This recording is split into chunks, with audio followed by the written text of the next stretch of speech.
I don't think I've felt so lost in my life. With endless paths to choose from, I feel like if I choose one path, I'll never have the time to do the other, and left with this presumption that I'm making the wrong choice. And this all culminates to making me feel anxious.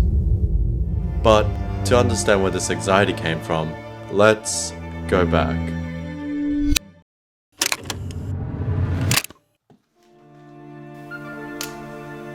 During this period of my life, I didn't really know what I was getting myself into.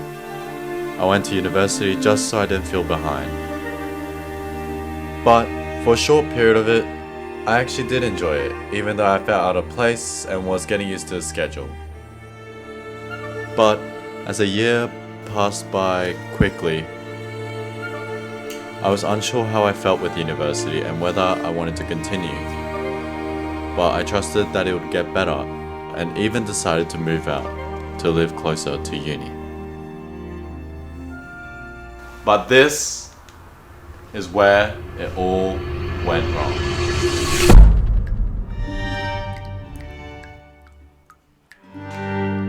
I was feeling tired, unfulfilled about my studies, day in, day out.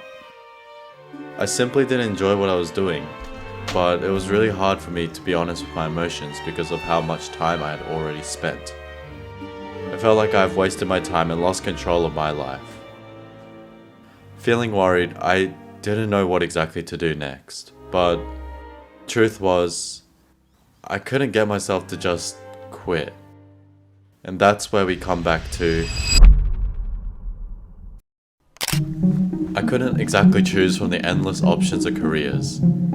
I felt that whatever choice I made, I would still have this inkling of uncertainty and doubt. I knew I couldn't keep doing the same thing, but ultimately, there was one thing stopping me. Fear. In the midst of all my fears that I was experiencing, there was one thing I've always wanted to pursue ever since I was a kid. But my true feelings were quickly neglected as I told myself that it isn't realistic. Starting something new is never easy, and I honestly felt so discouraged. Because we question about everything when we're scared. Our ability to be good, whether we'll succeed at it. What will people think of me? My friend sat me down one day and asked me a simple yet powerful question. If you were to take this risk, how hard would it be to go back to live your normal life again? And that's when I built the courage.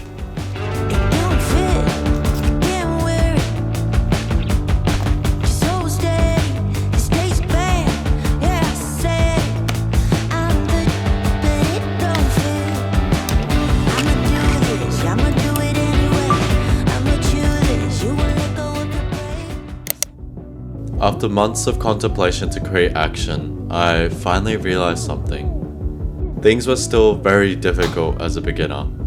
To having no gear, not knowing how a camera works, buying the cheapest mic I could afford, with no lighting equipment. Oh, and no prior experience to filming or editing videos too.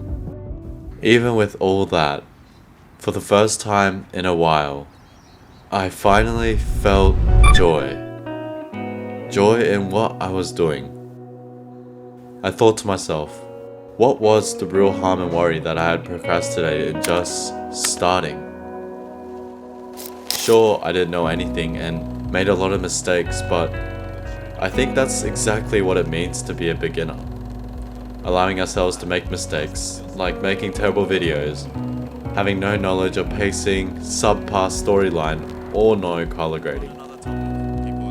I'm not going to tell you that the action to change is easy. It's undeniably hard, a mental barrier, creating discomfort, but remaining to stay in an unfulfilled position is harder. Fear is always involved when you're doing something you've never done. We're afraid that we'll mess up, afraid of judgment, afraid that it won't even work out in the long run. And honestly, You could give yourself 100 reasons to not start on that thing. But to tell you blatantly, you'll never find the perfect chance. Because if I had waited for the perfect chance to start, I wouldn't even be talking to you right now. Nor would there be the 35 other videos on this platform. And I don't think fear is something that will ever disappear. It's okay to have humor. But I think being scared shows that you care enough about it. And so if we can't entirely remove fear, we should just embrace and gain courage to start with it. Remember, you don't have to be great to start, but how can we expect to go anywhere if we don't start the engine and create momentum? With all that momentum now, I'm 9 months into this YouTube journey, and let me just tell you, it is crazy how much you can actually improve just by showing up every day. I'm like baffled, you know? I think experiences dissatisfaction during my early stages of life has taught me to start things whenever we're just curious about something or whenever we don't like something, and understanding that no perfect time exists. I think in life, if you haven't found that thing that gives you that curiosity or that spark, then finding it is your mission. And just start on random things that you think you'd like. And truth is, you might not even like it at all, but that's all part of the process. You can't just expect yourself to find the thing that you like in just one go. You know, it doesn't really make sense. And I think the one thing that has helped me remove this fear of whether we're on the right path or not is understanding that the pain of trying something and realizing you don't like it is nothing compared to having that regret of not trying at all. So what are you waiting for? You don't need to dwell so far into the future. So it doesn't matter what pursuit you're undertaking, just start now and figure it out later. じゃあね。